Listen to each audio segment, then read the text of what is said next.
Chers sujets du royaume de France, chers amis chevaliers, bienvenue sur la chaîne de l'aventurier catholique à bord du Deneb, sur lequel aujourd'hui souffle un vent à décorner les bœufs. Un ami se livre à l'écriture d'un livre pour la grande gloire de Dieu, pour la plus grande gloire de notre Seigneur, et dans ce livre, il aborde un sujet d'importance, la philosophie. Alors je vais vous en lire un extrait et ce sera l'occasion pour moi d'une petite remise à l'heure de certaines pendules. Au début de son livre, notre cher ami nous parle de l'étymologie du mot philosophie, alors philo et sophia, ami et sagesse. Ensuite, il aborde le cas de Socrate et d'Aristote et dit qu'ils ont atteint un sommet de sagesse naturelle qui, à travers la raison, leur a permis de prendre conscience de l'existence du Dieu unique.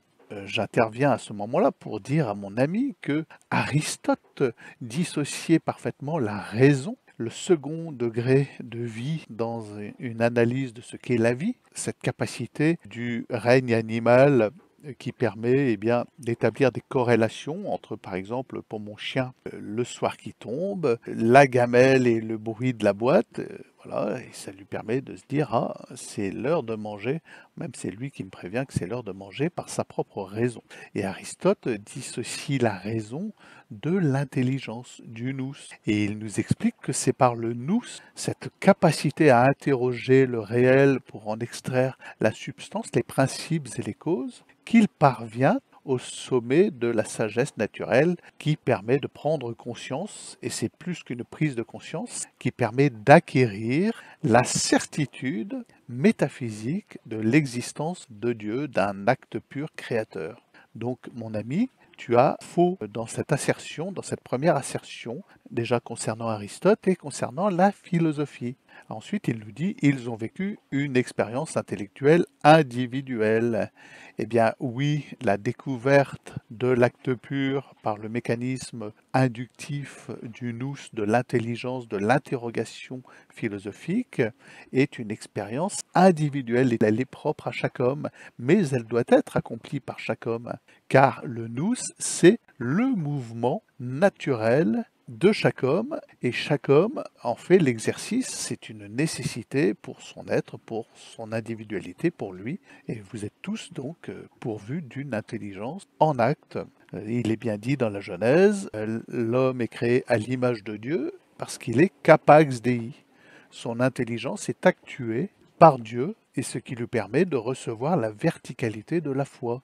La foi atterrit dans l'intelligence, mais la foi seule ne suffit pas. Alors ensuite, notre ami nous rajoute, la philosophie est un outil utilisé pour la recherche de la vérité, nous faisant évoluer vers une sagesse naturelle et surnaturelle.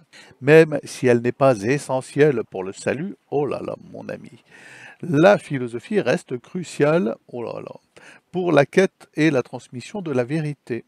Alors déjà, c'est contradictoire. Toutefois, il ne s'agit pas d'une science fondamentale. Bon, il faut s'arrêter sur ce chapitre, car c'est n'importe quoi.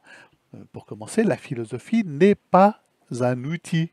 La philosophie est le mouvement naturel de l'intelligence, de toute intelligence. Nous sommes tous philosophes. Ce n'est pas un machin, la philosophie, accessoire dont on se sert ou pas. C'est la respiration de l'intelligence. Dès lors que l'on interroge le réel, que l'on s'en émerveille, l'on est philosophe. Tout le monde est philosophe par le mouvement naturel de son intelligence. La philosophie n'est pas un outil, c'est un mouvement naturel. La philosophie, en revanche, utilise des outils tels la psychologie, la logique, la raison, etc.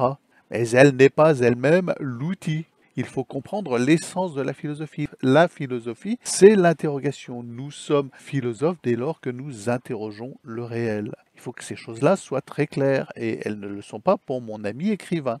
Voilà, il était important de remettre les pendules à l'heure. Tout le monde est philosophe par le mouvement naturel de son intelligence. Il est bien dit dans la Genèse, Dieu a créé l'homme à son image. Qu'est-ce que cela signifie?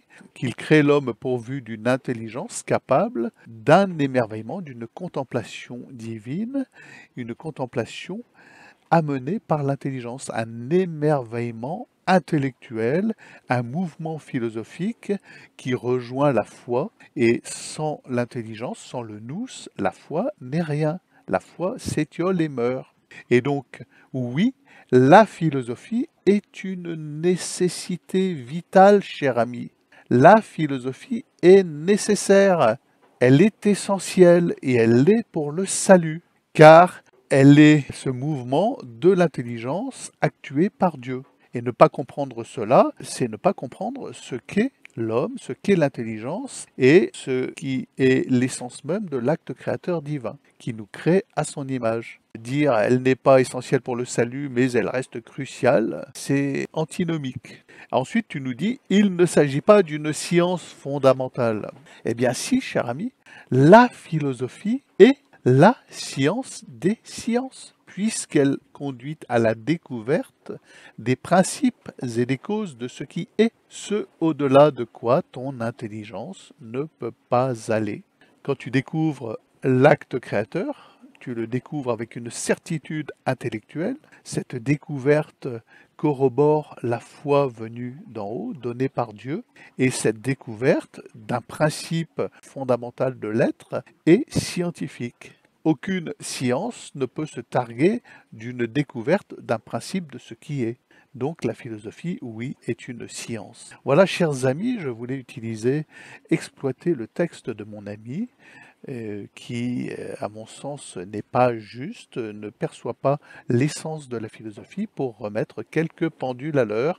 C'était l'instant philo du capitaine sur son bateau avec le grand vent qui nous fait arracher les bâches et qui ne se prête pas à partir naviguer.